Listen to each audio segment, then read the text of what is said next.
더불어민주당 광주시장 예비 후보들과 함께 인터뷰들을 어제부터 이어오고 있는데요. 오늘도 두 번째 인터뷰 준비되어 있습니다.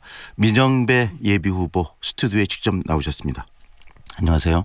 네, 반갑습니다. 민영배입니다. 그 후보님 이렇게 직접 스튜디오에서 지금 뵙고 이야기를 나누는데요. 네. 시장 이렇게 출마하시게 된 이유부터 좀 듣고 싶거든요. 네. 이야기 좀 해주시죠. 시장 전 세 가지 조건이 필요하다고 봅니다. 하나는 현실을 잘 진단할 수 있는가, 즉 시대의 흐름에 부합한가.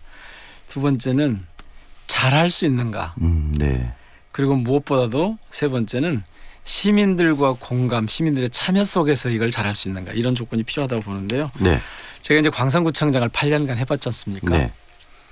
광산구청장을 하면서 보니까 어떻게 하면 지자체가 잘 굴러갈 수 있는지, 네. 잘 운영할 수 있는지 이걸 충분히 그리고 넉넉하게 증명할 수 있었습니다. 그래서 전국적으로 어쨌든 광산구는 꽤 성공한 지자체로 평가받고 있죠. 네. 기업하기 좋은 도시 1위, 뭐 주민자치 능력 3위, 뭐 전국적인 200 몇십 개 이렇게 되는 데서요. 또 주민 만족도 7위. 호남에서는 독보적으로 이렇게 잘 해왔다고 생각합니다. 네. 광산에서 자치 행정을 잘했기 때문에 시장도 잘할 수 있겠다 이런 생각을 하게 되는 거고요.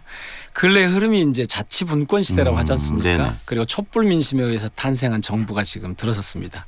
이 흐름에 가장 적합하게 그동안 활동하고 운동해 왔다. 네.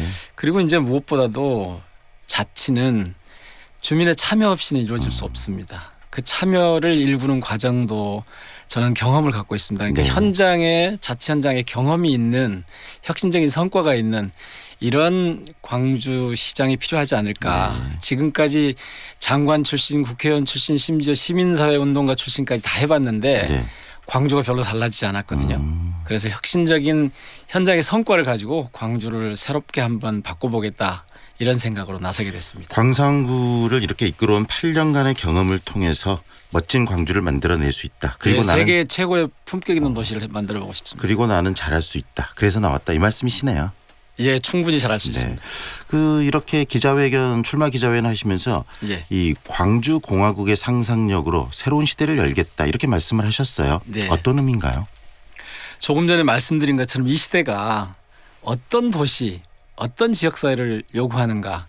문재인 대통령 표현이나 약속으로 보자면 연방제 수준의 자치 분권이 이루어지는 네. 그런 도시, 그런 지역이 필요하거든요. 네.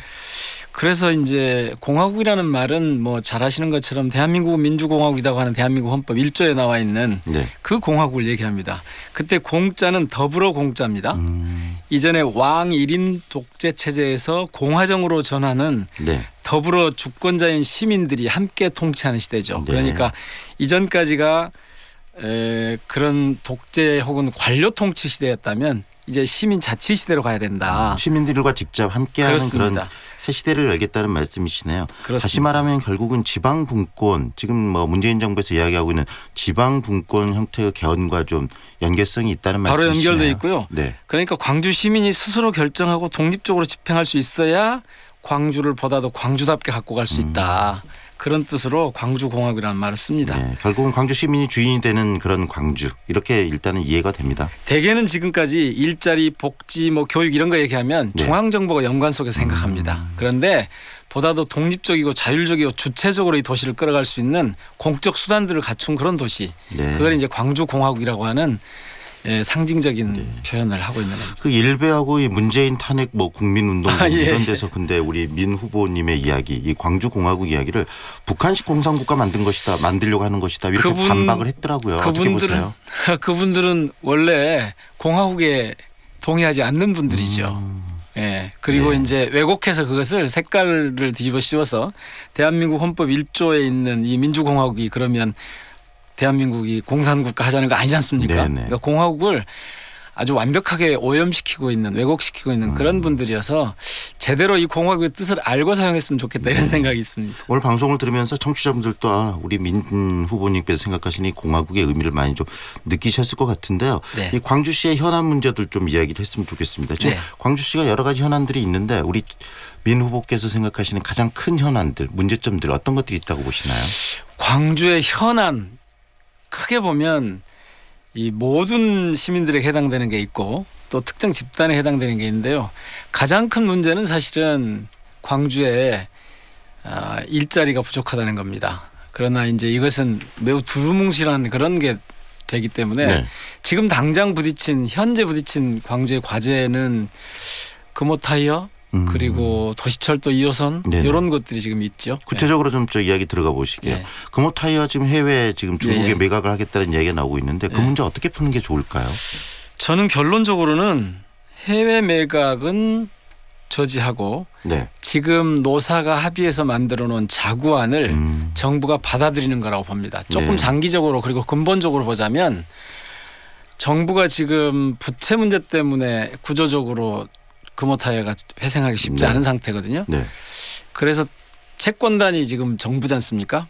산업은행으로 돼 있는데 이 정부 채권단에서 이 출자 전환을 해줘야 된다고 봅니다. 그러니까 이 부채가 너무 많아서 이것의 금융 비용을 부담하는데 되게 어려움을 겪고 있기 때문에 네. 출자 전환을 좀 하고 그다음에 또 하나 근본적으로 좀 생각해 볼 문제는 지금 상황이 이렇게 돼 있을 때 이 기업을 시민의 기업 혹은 사회적 기업 형태로 바꿔보는 전환시킨다. 네, 그런 방법에 대한 고민이 함께 이루어져야 할 겁니다. 아마 제가 알기로는 이 자체만으로는 중국 공장 문제 때문에 네. 전체로 구조적으로 이 해결하기가 쉽지 않은 상황입니다. 네.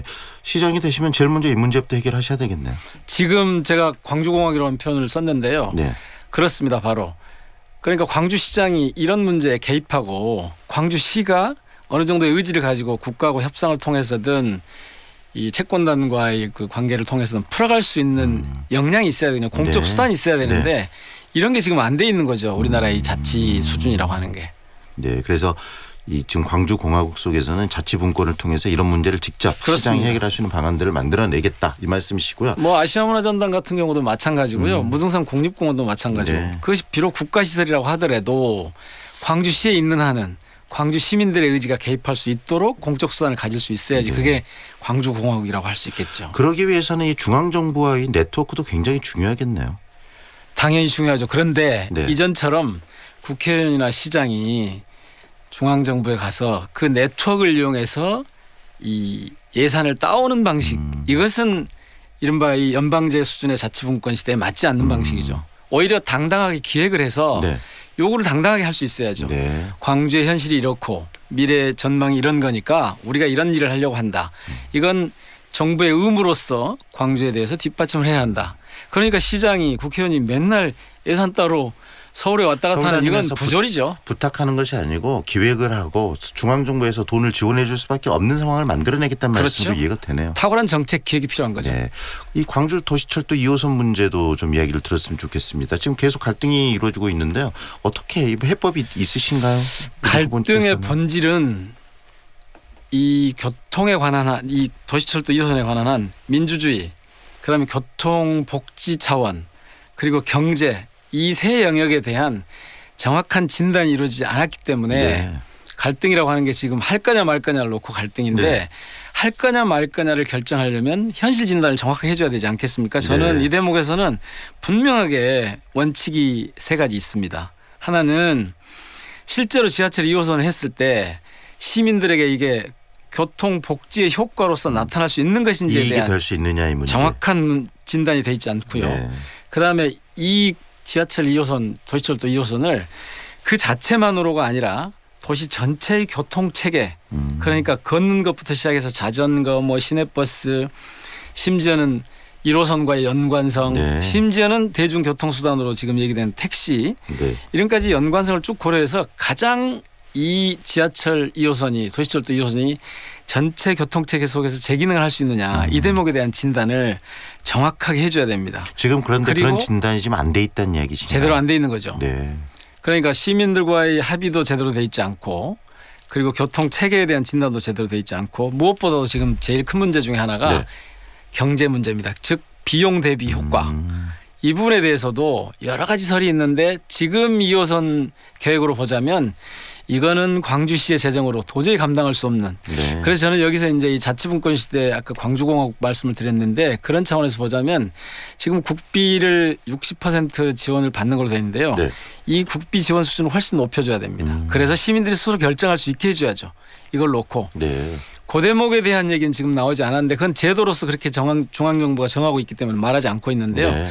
이걸 깊이 있게 들여다보면 충분히 그런 논리를 가져올 수 있을 겁니다. 왜냐하면 그동안 광주가 되게 지체돼 있고 중앙정부에 의해서 그동안 소외돼 왔다고 하는 게 일반적인 인식이기 때문에 이런 부분에 대해서도 조금 차등 적용할 수 있고 또 부산 지하철 같은 사례에서도 이런 게 있기 네. 때문에 국비 지원 비율을 높이는 것 이것도 이 경제 문제와 관련해서 매우 중요한 관점이라고 봅니다. 네.